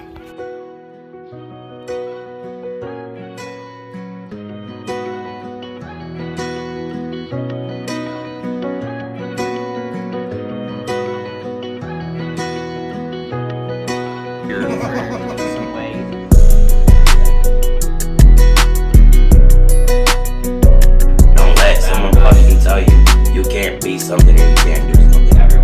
And never hold yourself back, because we are our biggest enemy. Reno's small, and nobody's ever broken out of it, and it's gonna be really hard for someone to break it.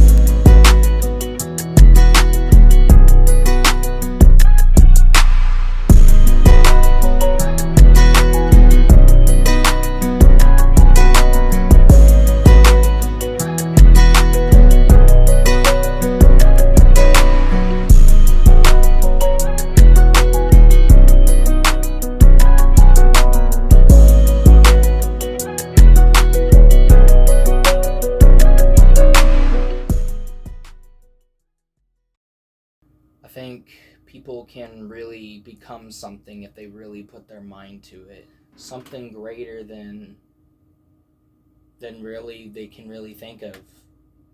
Really just working on yourself and pushing hard and continuing to make connections with people. It's possible to get out of the city that you're stuck in. It's possible to expand to different horizons, different locations, different states, different cities. It is possible to make a career out of music. It really is. You just have to put a lot of time, years, blood, sweat, tears, all that stuff, relationships. There's so much that goes into building a music career.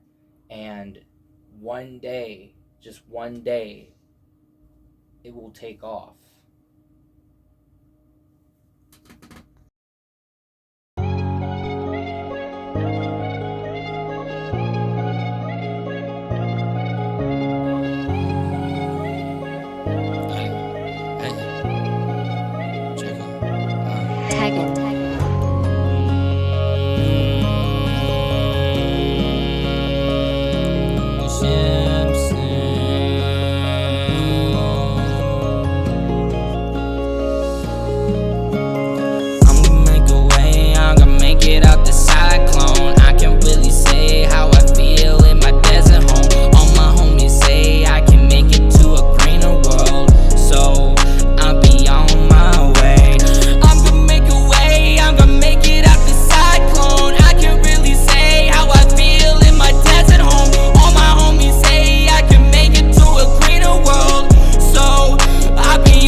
ship, nothing left for me now. I'ma take a Cali trip, I'ma take a permit trip, I'ma make new homes in it. I got all my beast homies waiting for me to be there. This could be my therapy, FUS, that's what it be.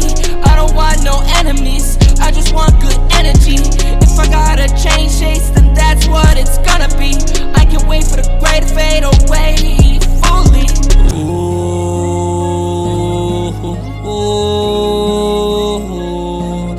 I'll be on my way now. I'll be on my way now. I'ma see new faces now. I'ma see great